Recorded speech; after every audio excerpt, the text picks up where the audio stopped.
Hello, everyone, and welcome back to another Planetarium show. My name is Jessica. I'm the director of the Planetarium, and with me tonight are two of the students who work there, and I will let them introduce themselves. And we'll start with Eli. Hi, I'm Eli. I'm an undergraduate physics student at UMD. Hi, I'm Lindsay. I'm a graduate physics student at UMD. So, tonight is the second of our new exploration series. We're going to be taking a look at black holes. We know that this is a very popular topic. We get asked questions about them all the time. And so we're going to finally dedicate an entire show to them. I know we're very excited about this. And towards the end, Lindsay is also going to talk a little bit about her research involved with black holes. And so you can kind of get a look at some active areas that are being done by someone researching it right now. Now, as always, if you have any questions throughout the show tonight, feel free to leave them down in the comments. Eli is going to be keeping an eye on those and will let us know when they pop up. We'll also have time at the end of the show to answer them as well. All right, well, let me get set up. That is going to put Lindsay. Nope, there we go. Okay. And we can get going. So, as I said, we are talking about black holes tonight. Now, a lot of the physics and concepts behind black holes can be a little bit tricky. We're going to do our best to give you a bit of a background into what you need to know and then kind of explore how we came up with this idea of black holes, what they are, what they're like, cover some common misconceptions about them, and then talk about kind of how we know they actually do exist. How do we see them? So, as I said, we're going to start with a little bit of background because in order to really understand black holes, we need to understand what gravity is, because gravity is a very important force for black holes. So, very simply, gravity is the force that acts between any two masses, that acts to pull the two masses toward each other. Now, the strength of this pull that these two masses are exerting, pulling on each other, pulling them towards each other, depends on really just two things: the mass. The more massive these objects are, the stronger that pull is going to be. And it also is determined by the distance between the objects. The further apart they are, the weaker that pull is. And this is something we experience here on Earth, right? We have Earth's gravity constantly pulling on us, keeping us on the surface of the Earth. Um, and that force is always trying to pull us down towards the center of the Earth, which for you locally is down. So everyone on Earth, that force of gravity is trying to pull you towards the center of the Earth, which for you is down. And that keeps us here. Now, the Earth is actually exerting a gravitational pull on itself. The center, or the outer edge of the Earth, is being pulled in towards the center. The middle is being pulled in towards the center. But Earth doesn't collapse in on itself because it has support. There's support from all of the rocks and metals that make up the Earth that kind of help push back out and keep the Earth from collapsing in on itself. Okay. Um, Now, another thing that gravity is going to kind of determine is how easy it is for us to escape or move away from an object like the Earth, because that gravity is constantly trying to pull us towards the center. And so if we go, not quite that fast, trying to, say, just jump off of the Earth, that jump isn't fast enough to move away before the Earth pulls us back. And so the minimum speed that you need to go is what we call the escape speed or the escape velocity. And that's just telling us how fast, at minimum, we need to travel to move away faster than gravity pulls us back. For the Earth, that's about 11 kilometers per second, which is about 25,000 miles per hour. That's why rockets have to travel incredibly fast in order to leave the surface of the Earth and go up and away, even just to get in orbit, but especially to get to the moon or Mars or anywhere else in the solar system. And that speed is determined by gravity. So something with more gravity is going to have a stronger pull on you, a stronger hold on you. So you're going to have to travel even faster in order to move away and escape from that object. So this is a more kind of classical view of gravity. This was really solidified by Newton. But our understanding of gravity really changed in the early 1900s when Albert Einstein introduced this idea that he called general relativity. And with this model of general relativity, he proposed a new way to look at gravity. And this is where we start getting maybe a little bit more difficult concepts. It can be hard to kind of visualize what's going on. But the gist of general relativity says that space is really four-dimensional space-time. You have three dimensions of space, right? Side, side, up, down, or side, towards and away, and then up and down, right? And then your fourth dimension is time. And so those are linked together, which is something you intuitively already do, right? When you're making plans to meet up with someone, you give a location and a time to meet, because you need both of those, space and time. So they are linked, and we do know that inherently. But what Einstein proposed is that mass warps space-time around it, kind of like what we're seeing here. And the best visualization that people give for this is like a stretchy fabric. And if you sit something on that fabric, like a ball, that fabric is going to get stretched and warped around that ball. And that's the idea. Einstein said that mass warps the space-time around it, and when another object travels through that warped space-time, that's what we call the force of gravity. It's that motion through warped space-time and the effect that it has on that object. Now, I think this is a concept that's much better to kind of see in motion. And so I have a really great video that's going to explore this with a demonstration that we would typically try and do in person. But since we are virtual, this will do for now. Relativity, the explanation for gravity is that matter bends space. And so you put mass in a place in space, it warps space-time, and objects are not feeling a force of gravity, they're just following the natural curvature. And so this is a sheet of Lycra. Where do you get this? This is my old bike shorts. No, there's literally a spandex.com. You can get a sheet like this if you buy the sale stuff, so you don't care what it looks like, right? For like 20 bucks, maybe less, depending on the sale. And so you put matter, and it warps space-time. And so if I have another object, it also warps space-time. They feel that, and they're attracted to each other. And so that's Einstein's picture of gravity. Objects warp space-time, feel that curvature, and move accordingly. And if you have more mass, You're right there on that. oh. If you have more mass, it's going to bend space-time more. And so if you have objects here, they are going to respond to that, right? And so you put something there, now it's attracted. Now, in reality, that big mass would feel the warping of space-time by the marble too, right? It would move a little bit, but we usually ignore that. You know, the Earth makes the sun move a little bit, but it's so small you can ignore it. The moon makes the Earth kind of wobble around a point 3/4 of the way from the center of the Earth. We usually don't account for that when we're looking at satellite motion. Well, instead of just letting go of one, what if I give it a sideways push? Now it orbits.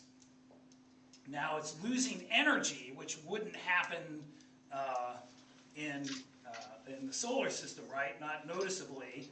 There's some perturbations from other planets and things, but this one does lose energy and spirals in. If I don't push it as hard, it will do an ellipse for a while anyway. And so with this kind of model, Relativity, stop playing, there we go.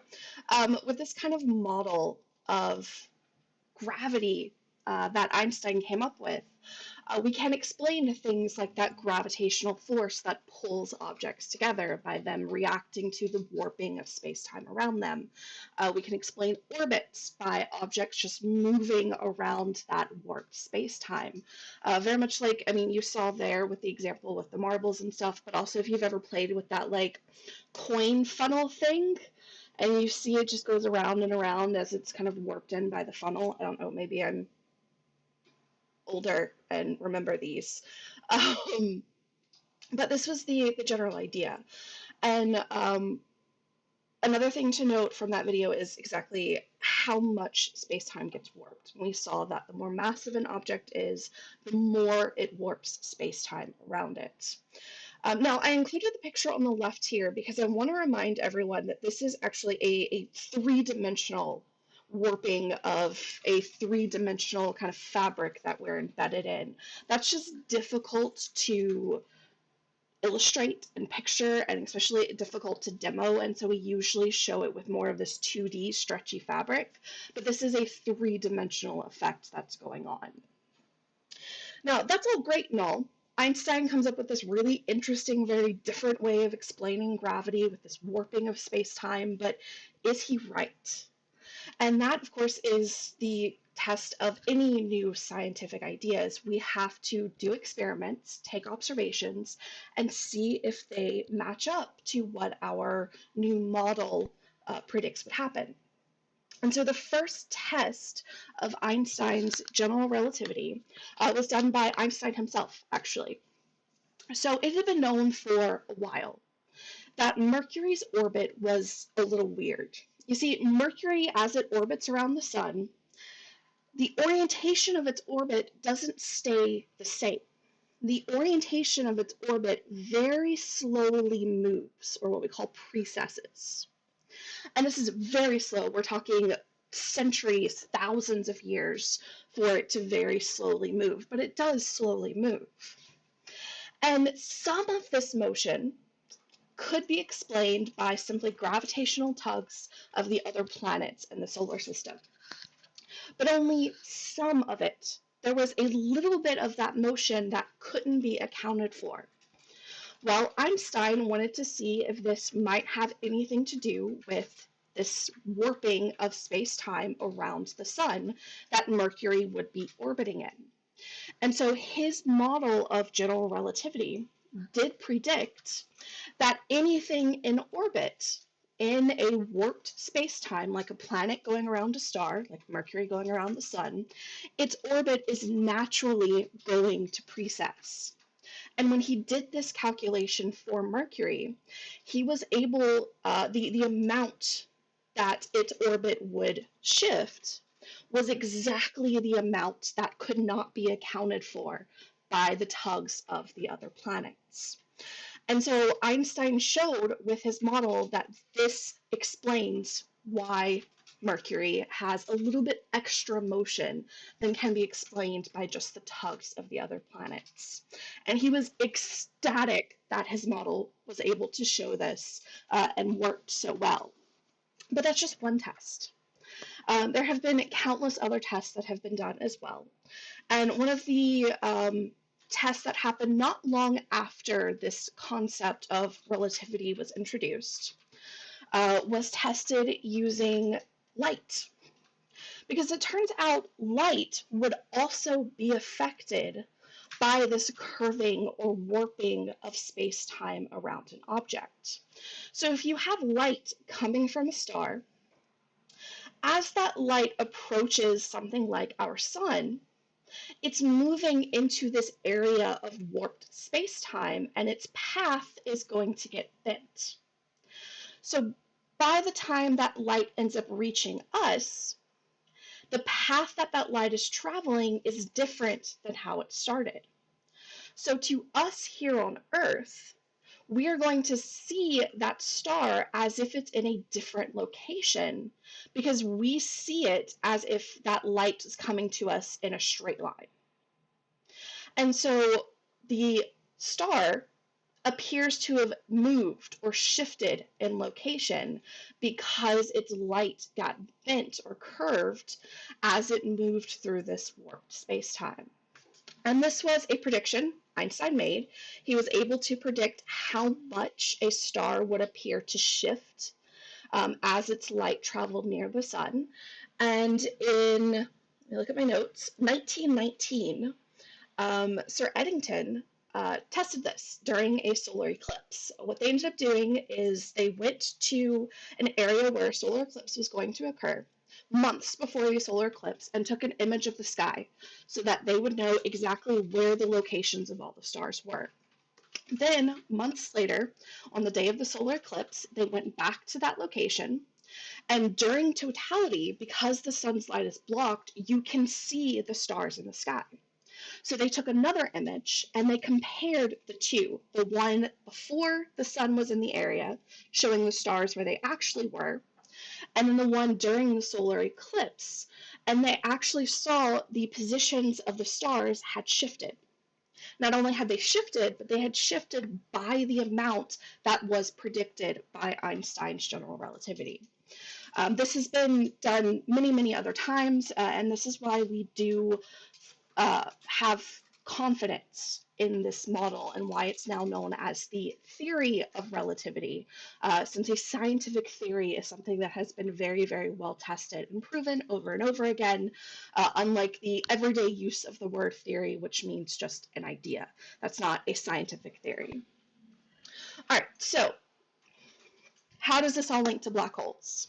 Well, not long after Einstein published his ideas of general relativity, physicist Carl Schwarzschild was playing around with the equations, and he found a solution for the equations that gave a very weird object. They gave this infinitely dense object that basically closed space-time around it, folded it in on itself. And so if we were to think of it in that kind of stretchy fabric model, we would be thinking of like not just a divot in the fabric, but a infinitely deep divot within the fabric of space-time. And what he found was within this region, gravity was so intense that the escape speed trying to leave this object would be faster than the speed of light, meaning nothing can escape from it, and it would be black because no light would come from it. Well, when Schwarzschild first found this solution, people were like, oh, that's cool, but that couldn't actually happen. But more confidence came in the 1930s when two more physicists, Chandrasekhar and Oppenheimer, studying stellar evolution, realized that there was a limit to how much mass could be contained within, say, a certain size. That there was a limit to the density of an object. And beyond that limit, the object literally collapses into itself, and you get the object that was predicted by Schwarzschild as he was playing around with Einstein's equations. And so with this discovery by Chandrasekhar and Oppenheimer, we now had a possible way of forming this weird object. And this formation is linked to the deaths of stars. So really massive stars, stars we're talking at least 8 times the mass of our sun, have very violent deaths. They explode in an explosion known as a supernova. Now, not the entire star explodes. You do get left behind a little remnant. The core of the star is left behind. And that core has kind of collapsed down into a very, very dense object that we call a neutron star. Well, based off of the work by Chandrasekhar and Oppenheimer, they realized that if this neutron star ended up being more massive than about three suns. That the gravity of that object would be stronger than the support force kind of pushing back out. That gravity pulling in would be stronger and would overwhelm the support force pushing back out, and the object would literally collapse in on itself, creating what we now call a black hole. And this would happen for stars that start out more massive than about 20 to 25 solar masses. And so with this, we have kind of predicted the creation of these weird black hole objects from the deaths of very, very massive stars. That basically the remnant that's left behind, that's not destroyed during the supernova, is too massive to support itself, and it collapses in on itself. So let's take a look at what exactly this strange object of a black hole is. They are fairly simple to describe. There's really only three things that we can describe a black hole with. That's its mass, its charge, and its spin. Now, one thing to note here, and this is coming into one of the kind of common misconceptions, black holes are actually three-dimensional objects. They're not like punctures in the universe or holes in space-time. They're actual three-dimensional objects. The term black hole is actually not what was initially used to describe these.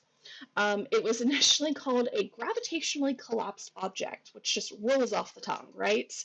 But the first use of the word black hole was actually not by a scientist. It was by a sorry, I lost my place in my notes. It happened in the 1960s by Robert Dicke, who compared a black hole to the Black Hole of Calcutta, which is a prison where people entered and then never left, or never left alive. And since then, that seems to be the earliest use of the term black hole to describe these objects. And of course, that sounds a lot better than gravitationally collapsed objects. But it does lead to that misconception that it's a literal hole, and that's not the case. It is a three-dimensional object. The black hole itself consists of a region around it that we call the event horizon. This is also known as the Schwarzschild radius, because this was first found by Schwarzschild, where this event horizon is the point where the escape speed becomes the speed of light. This is essentially the point of no return.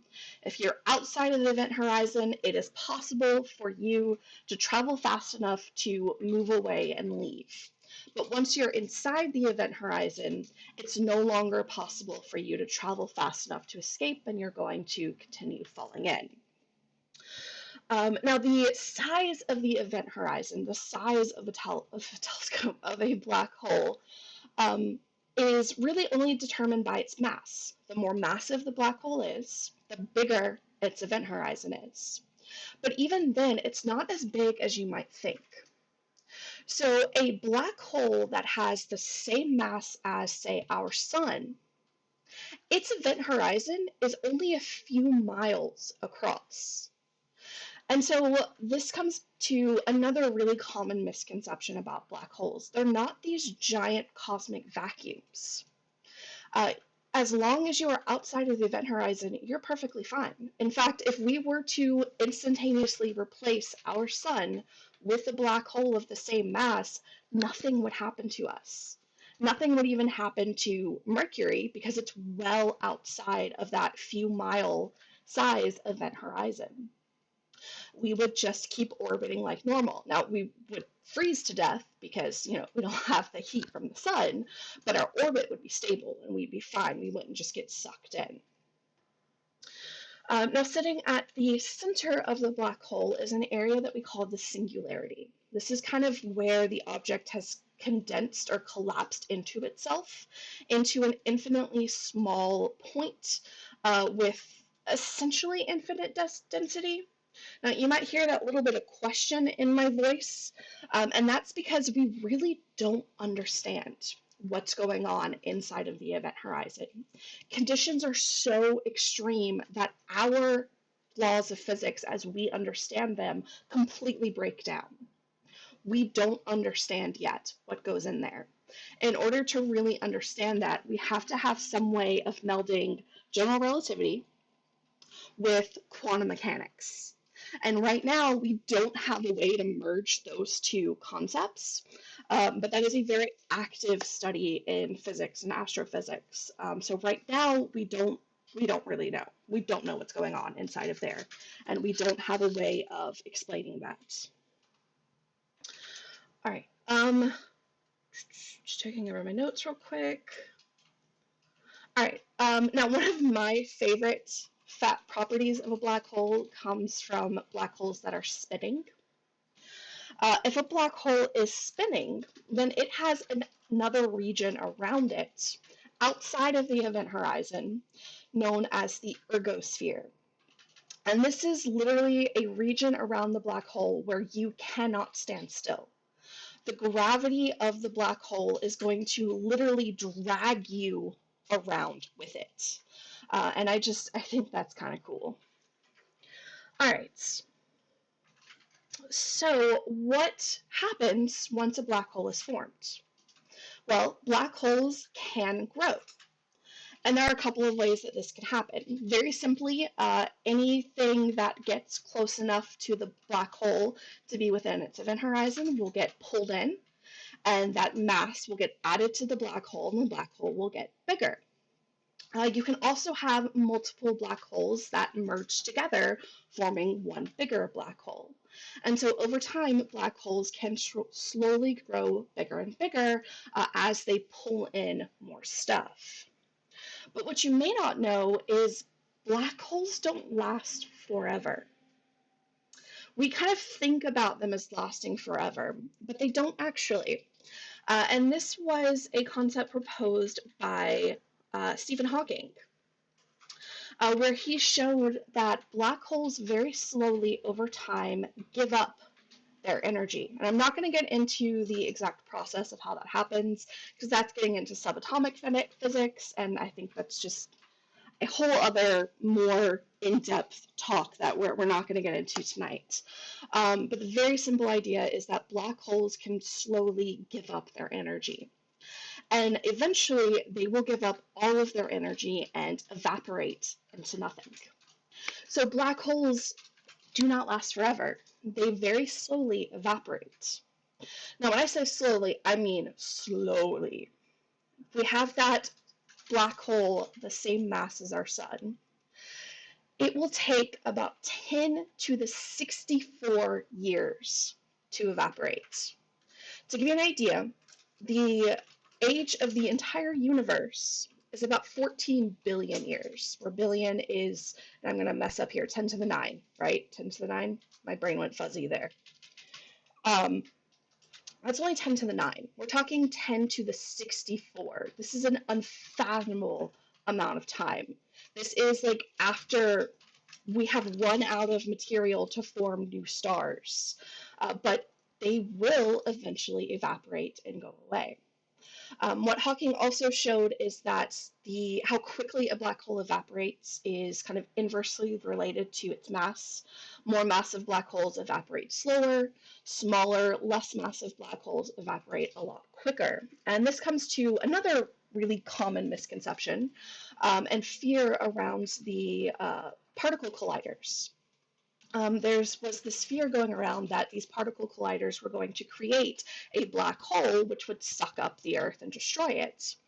But any black hole that it may create would be teeny tiny little microscopic black hole which would evaporate in almost instantaneously. So there's really no fear there at all. Not going to happen. We don't have to worry about it.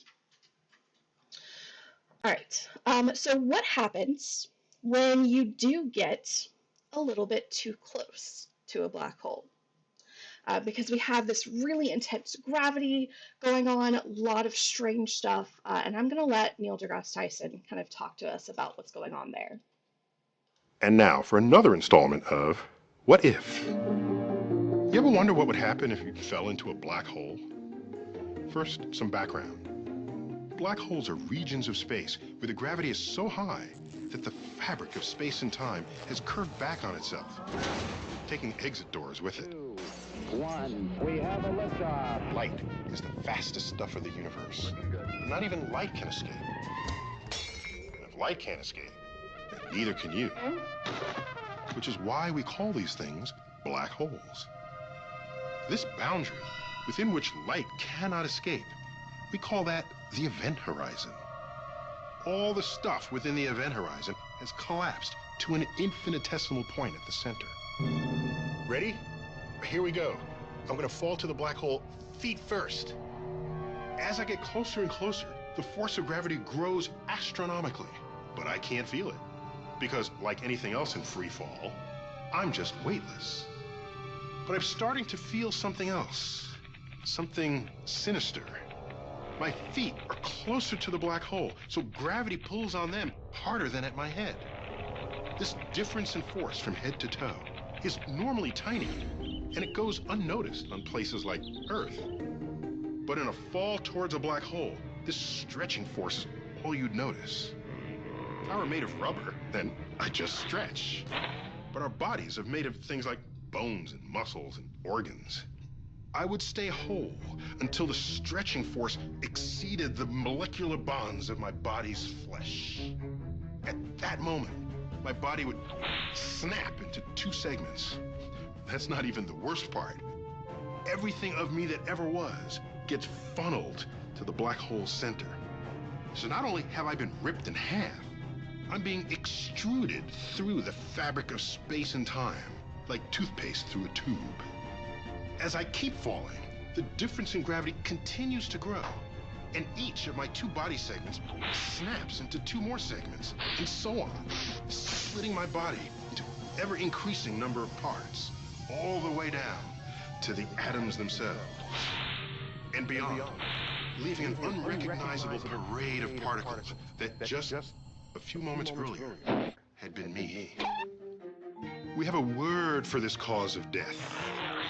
Spaghettification. All right. And so that spaghettification process, which I still love is an actual technical term, is what's going to happen to you. And I imagine that would be a very painful experience. As he also said, not only are you going to get pulled apart, but you're going to get squeezed. You're also going to get hotter and hotter and hotter as all of this is happening. It's not going to be a pleasant experience. Now, if you were out in safety watching someone else fall in, which still wouldn't be good, but at least you're not the one doing it, you would see some interesting things going on. Of course, you would see them get spaghettified, stretched out thin. But as they got closer and closer to the event horizon, they would actually move slower and slower and slower. In fact, if they were wearing a watch, you would see the seconds on their watch tick by slower and slower. It's as if time is slowing down, and it actually is from our point of view.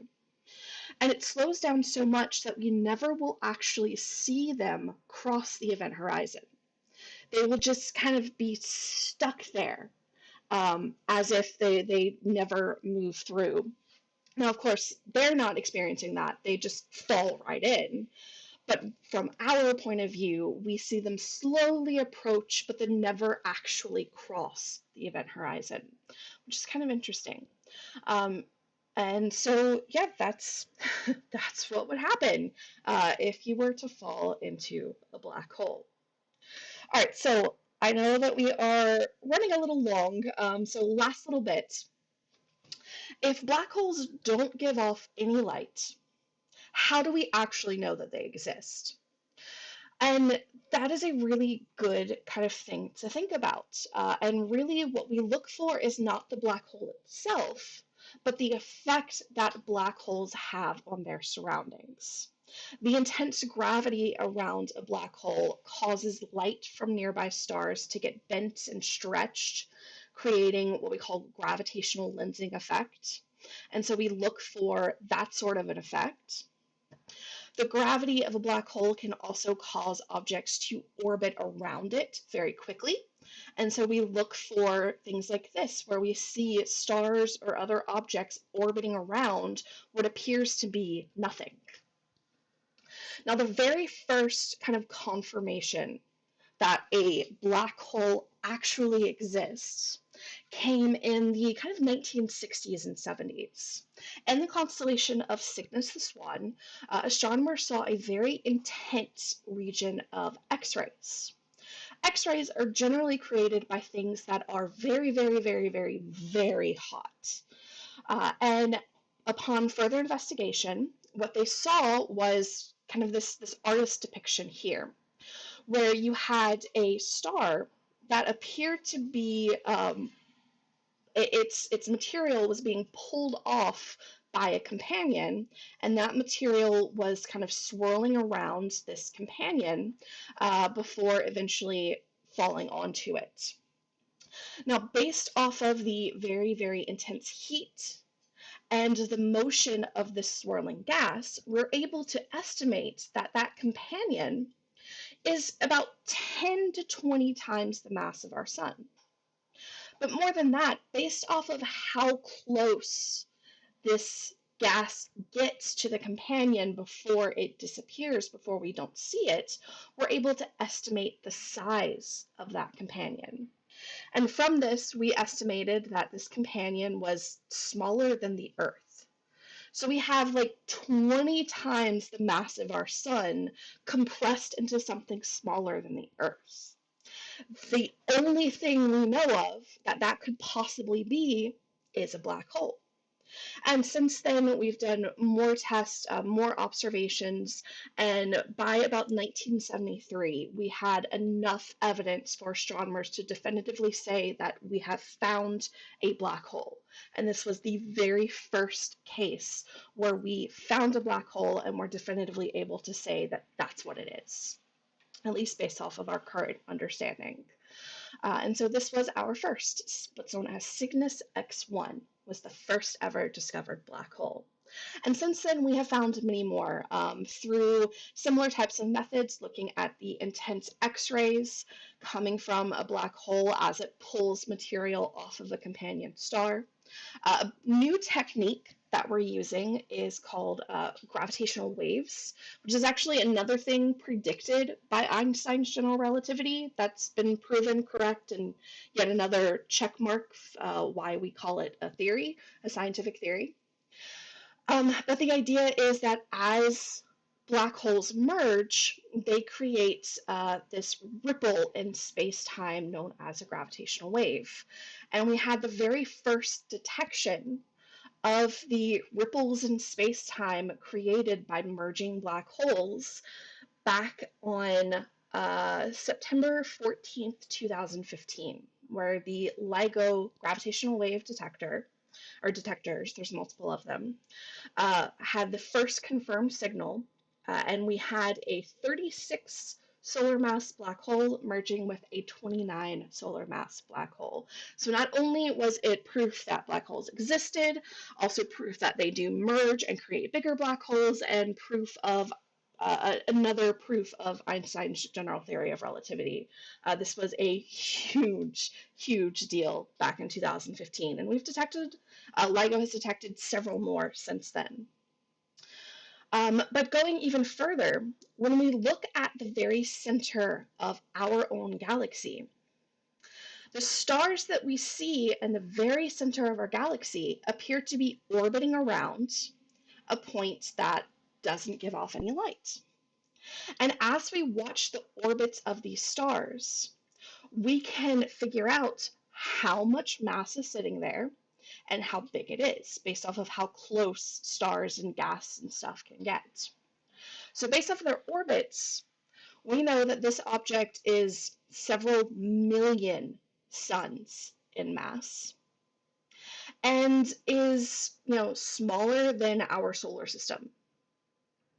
And that, again, the only thing we know that could be is a black hole. Now, this really massive black hole that sits at the center of our galaxy is what we call a supermassive black hole. And our galaxy is not the only one to have that at its center. You may remember back in 2019, almost 2 years ago, I can't believe it's been 2 years already, we had the first ever picture of a supermassive black hole taken. This is of the supermassive black hole that sits at the center of the galaxy M87. And what we're seeing here is not, again, light from the black hole itself because it doesn't emit light, but we're seeing light coming from the accretion of material around the black hole. And the shadow here is that event horizon, that point of no return. And this was also very exciting. And so turns out that there are black holes around, well, lots of things, and the center of most, if not all, galaxies. And with that, I'm going to turn it over to Lindsay. And just tell me when to click. Okay. So first, so Jessica's just talking about how we find supermassive black holes at the center of galaxies. So on the left side there, we have a spiral galaxy, and on the right side, we have an elliptical galaxy that have supermassive black holes in them. Next slide. Okay. So we know how stellar mass black holes are formed. That first word there, stellar, that means that these are black holes that formed from star death. And we know that happens, and we have observed black holes of this particular mass. So we've confirmed their existence and also how they form. Now, going over to the right-hand side column, supermassive black holes, we know that those exist and that they are in supermassive galaxies. But how do we get from stellar mass black holes to supermassive black holes? We don't know yet how supermassive black holes are formed. So one idea is that smaller stellar mass black holes slowly combine until they make supermassive black holes. But if that's true, then there has to be some black holes that have masses in between that, like intermediate mass black holes. And that's what I'm looking for in my research. So next slide. Okay. So one way that you can figure out the mass of a black hole inside a galaxy is by looking at the distance between the spiral arms. The technical term for that is pitch angle. So the closer the spiral arms are, the more massive the black hole at the center, and then the farther apart the spiral arms are, the less massive the black hole is in the center. So you can measure that distance between the spiral arms to figure out what the mass of the black hole is at the center and see if any galaxies happen to have intermediate mass black holes in them. Next slide. Okay. So in addition to thinking that, so supermassive black holes are also in galaxies, right? And so we think that along with those stellar mass black holes slowly becoming, colliding and becoming bigger to get the supermassive black holes, the same thing is happening with galaxies. So we have like intermediate mass black holes inside of intermediate mass galaxies, and those might combine to create supermassive black holes inside supermassive galaxies. Next slide. Okay. So one idea about that is that they just collide, and smaller galaxies and smaller black holes just keep colliding until we get to the supermassive black holes. If we don't find intermediate mass black holes like I'm looking for in my research, then we have to totally rethink what we think or how we think supermassive black holes happen. Because if we're not finding intermediate size black holes, then the stellar mass ones probably aren't getting slowly bigger and bigger and bigger and bigger until they become supermassive. Yeah, very cool. All right. And so that is black holes, or at least what we can cover in, I guess it ended up being about 45 minutes, not quite 30 minutes. Now, if you enjoyed this and you're interested in letting us know what else you'd like to see in this monthly exploration series, feel free to leave your suggestions down in the comments. Like I said, this show came about because we were asked about black holes and to do a show about it, and that's what we did.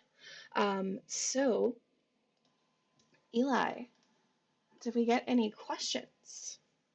We got one question from my grandson. How big can a black hole get? Lindsay, you may know a little bit more than me, but I don't know that we have a limit. No, I don't think we do. So they could be. I mean, we already know that there are black holes, millions. Have we found billions? I think we found billions of solar mass black holes. So millions or billions of suns worth in mass. So they can get quite big, and there doesn't seem to be a limit to how big they can get, which is crazy. And then the only other thing was a comment, if my friend decided to sit out there outside the event horizon and watch me being slowly spaghettified, they would be watching for a very long time. Yeah, they would be watching forever, actually. Yep, forever. Although eventually, technically, you would fade from view because the light coming from you gets shifted into infrared and then radio, which our eyes don't depict or can't pick up on. So there would be a limit where you would disappear, but not because you cross the event horizon, because the light coming from you is beyond what our eyes can see. Yeah. All right. Well, if you have any other questions, leave them down in the comments. We'll stick around for a few more minutes in case more questions come in. Hopefully you enjoyed this and it made sense. Like I said, some slightly complicated topics, but we tried to give the best overview that we could. I know I had a lot of fun putting this show together. Now, as we're waiting to see if any other questions do come in, let me tell you what's coming up over the next week.